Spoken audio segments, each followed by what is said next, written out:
Station, this is Houston. Are you ready for the event? Houston, this is Station. I am ready for the event. Good morning, America. This is Mission Control Houston. Please call station for a voice check. Station, this is ABC News. How do you read us?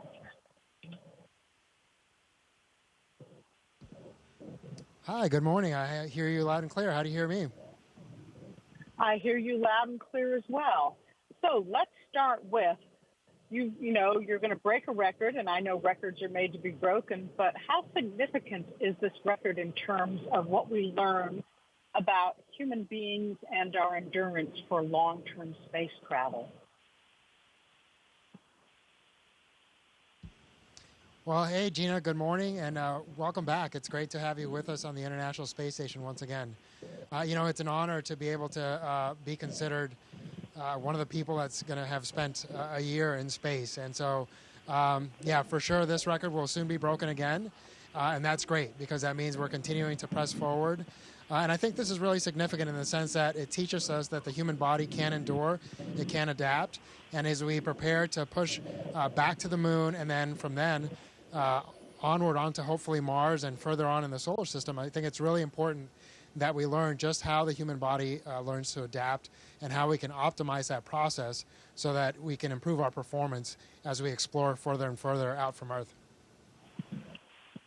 As a physician, what changes have you noticed in your body? I knew some astronauts that they got taller in space. Did you sleep better? Did you sleep worse? I mean, how have you documented your year in space for yourself physically? Yeah, you know, we actually just measured ourselves the other day for our return trip because you got to make sure you still fit in your spacesuit, your pressure suit, and your seat in the Soyuz. And it looked like I had grown for about 3 centimeters. Unfortunately, that is not a permanent change. You know, essentially your discs in your spine tend to expand a little bit because of that lack of gravitational pressure. And so that change goes back to your normal within about 2 weeks of getting back to Earth. You also see a lot of fluid shifts up here. Again, because of the lack of gravity, a lot of the fluid that normally sits in our legs will tend to come up in your body, and essentially, you know, you get a little bit of more fluid in your face and your upper body. You adjust quite a bit in your first month here, but that tends to be a permanent change while you're here. And again, once you go back to Earth, all the fluid redistributes itself within the body, and you pretty much go back to your normal appearance within a couple weeks. Talk to me about sleeping in space. I know they've made changes in the space station with lighting.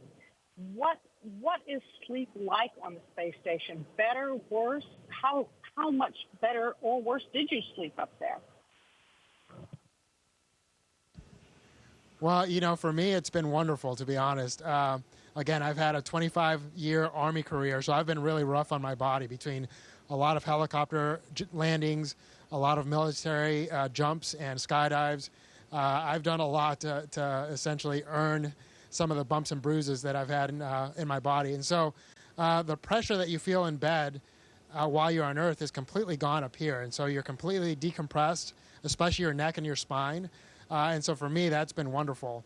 You tend to just float in your sleeping bag. Your sleeping bag is really more to keep you in place so that you're not going around bumping everything in the middle of the night. And as far as the lighting, it's perfectly dark in our crew quarters. I turn off my computer and it's dark. There is kind of a permanent sound on station, and that's because of all the life support equipment that we have that has to run permanently. But honestly, that makes for some great white noise. So I've actually slept better in the last 10 months than I have in a long, long time. We talked to Laurel O'Hara, who's coming up next month, September, and she's looking forward to giving you a hug and bringing some treats. What advice are you going to be giving Laurel before she launches? What tips are you giving her? Yeah, I'm obviously super excited to see Laurel, both because she's a great friend and also because it means it's time to go home.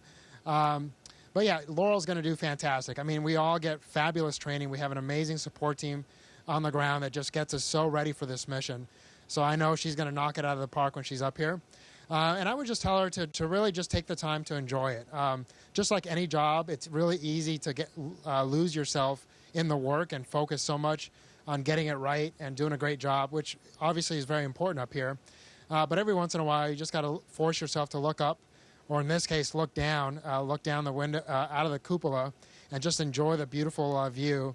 And really just take a moment to appreciate how blessed and how lucky we are to have this opportunity and enjoy where we are.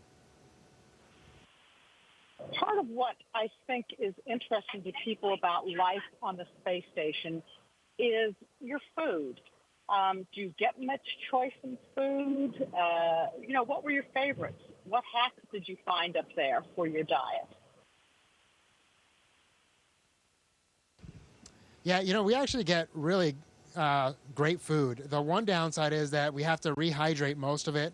Some of it comes in the same little green packets that you see in military MREs or cans, especially some of the international partners tend to have a lot of their food in cans. But it all generally tastes delicious. But what I'm really, really looking forward to is just fresh food. I'm actually looking forward to a salad, not necessarily because it's healthy, but just having fresh, green food is going to be fantastic. Every once in a while, in the resupply vehicles that come up, we'll get fresh fruit. And especially the citrus, because it keeps well, we tend to get a lot of citrus. You'll spend just as much time smelling the peel of an orange as you do enjoying the orange itself. And that's just because of that freshness and that smell of home that you get for those few minutes. I think some astronauts that I've spoken to, I'm going to jump over to spacewalk because that really is a highlight of anyone's career. Can you take me back on what that first moment was, the first time you stepped outside? Yeah, it's amazing that it's been so long already. And I was blessed to be able to do 3 spacewalks myself and then take part in 8 spacewalks total while we've been up here. And it's almost just as neat to watch your friends go out the door as it is to go out the door yourself.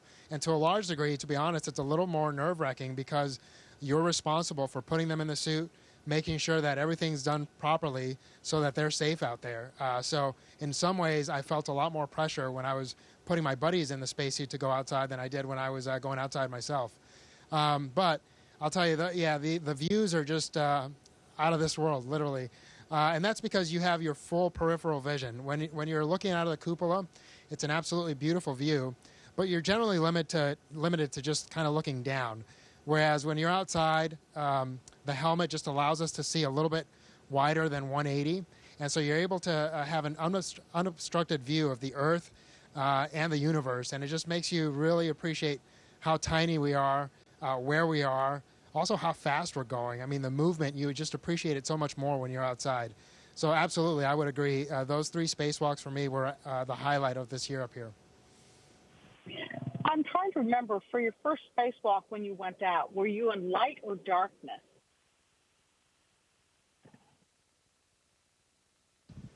Oh, boy. I don't remember exactly. I think for the first few minutes we were in darkness, and then it became light. And I was fortunate that I felt pretty comfortable outside pretty quickly. Again, going back to that amazing training that we have, and we have the neutral buoyancy lab. So it really felt like I was doing a run in the pool. And so I felt pretty comfortable out there, and I really, you feel like a little kid, just in the weightlessness, enjoying that view, and appreciating that you're in your own little private spaceship in your spacesuit and in that environment. And so I had a few minutes to what we call adapt outside and essentially get used to the suit. And I really just kind of spent it all looking all around and doing all sorts of movements because I was just having so much fun. So it sounds like if you kept a journal, I'm going to move on to that. The spacewalks would have been a highlight in your journal of my year in space. Did you kind of journal your year in space? What did you do to document that for you and for your family? Yeah, I actually, sadly enough, I didn't at first. And then just recently, within the last few months, I have started to do that because I realized my memory wasn't as good as I thought it was. And that's just, again, because we do so much up here. We're so busy. that you quickly start to forget some of the things you did early on. So I started to keep a journal. I think it'll be super valuable down the road, and just to be able to look back and appreciate what this experience meant to us. Hopefully I'm able to take part in many more missions. Well, at least one or two more. We'll see what's in store.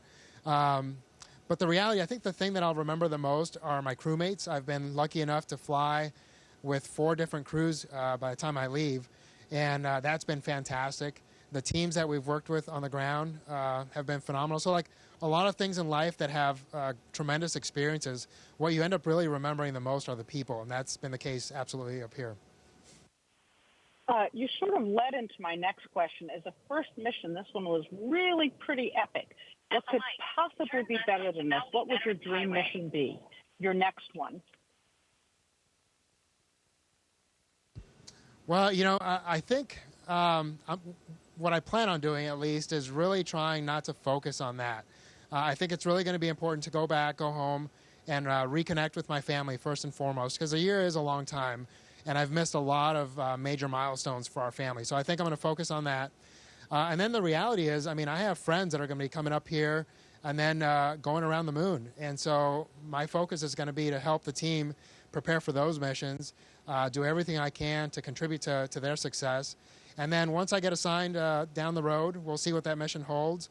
But I'll start to focus on that mission when the time comes. But there's a lot of things in between now and then that I think need to be a priority before I start thinking about that. It's been interesting watching your crew on orbit because you make it a priority to talk to school kids. I think you're promoting education and STEM for children. Out of all the kids groups that you've spoken with, what questions do you remember that really set you thinking? I'm laughing because I actually had a meeting just yesterday with some kids, cutest kids you've ever seen. They were all, a lot of them, I should say, were in the 4 to 6 year old group. So I had 2 questions that I really loved. One was, had I seen any T-Rexes in space? And unfortunately, I had to say no to that. And then the other one was if I had seen any mermaids, because I had described what looking at the ocean is like from up here. And so, unfortunately, I had not seen either T-Rexes or mermaids. But I just love the fact that we can enjoy the kids' curiosity and hopefully inspire them to great things later on in the future.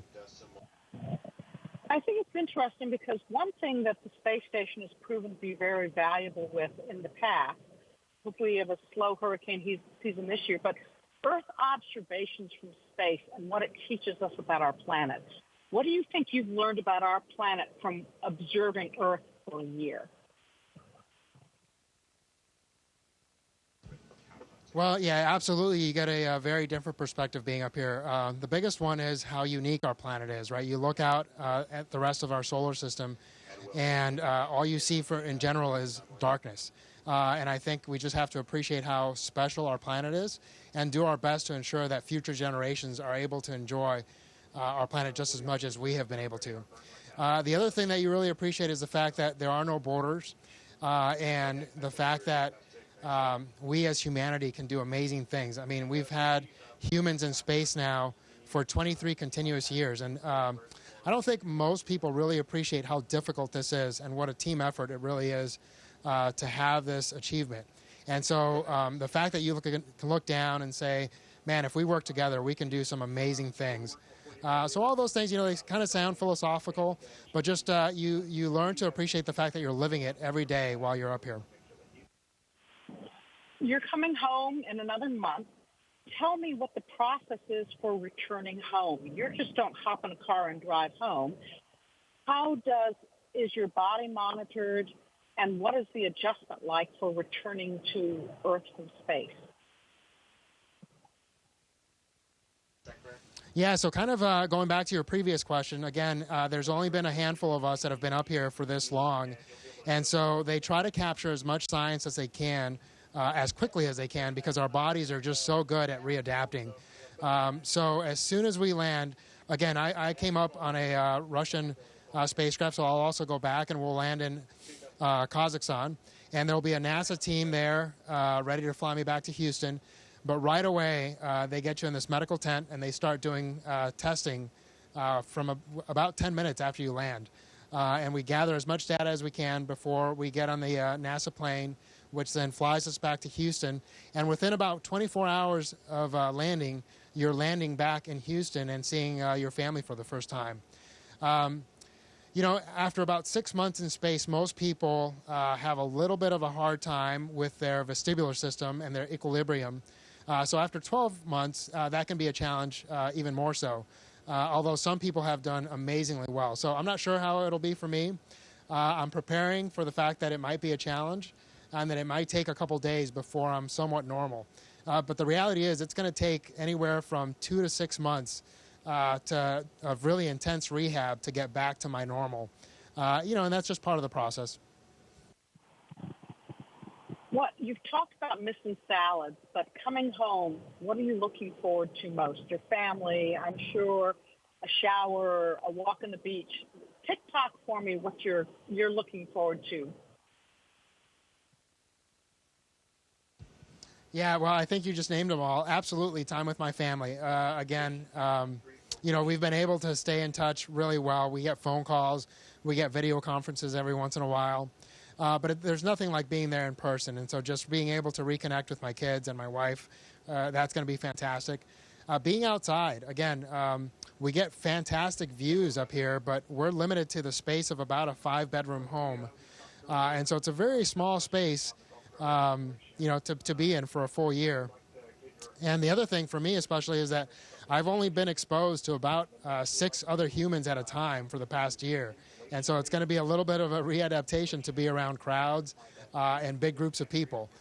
So I'm looking forward to slowly but surely getting to see all my friends and reconnecting with them too. And in closing, are there any favorite gymnastic tricks you've learned as you've mastered zero-G up there? Anything you care to show us? Well, you know, I think one of the hardest things for people to really understand is the fact that you just don't have a sensation of up and down, right? So if I jump up on the sidewall here, my body quickly adjusts to the fact that now this is my up and down. And so you might see me essentially standing on the wall, but it's amazing how quickly your brain adapts to just reference this now being up and down for me. And so something as simple as this for me is just super cool to appreciate, again, how adaptable our bodies and our brains are. So yeah, of course, you know, every once in a while we'll zoom around the space station as fast as we can, especially as you get more comfortable. But there's so much sensitive equipment up here. You really try to take it easy to make sure that everything stays where it's supposed to be.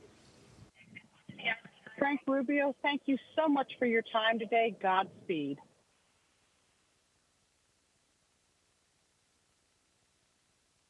All right, Gina, thanks again. It's been an honor and a pleasure, and we'll talk again soon. Take care. Station, this is Houston ACR. That concludes the event. Thank you. Thank you to all participants from Good Morning America Station. We're now resuming operational audio communications.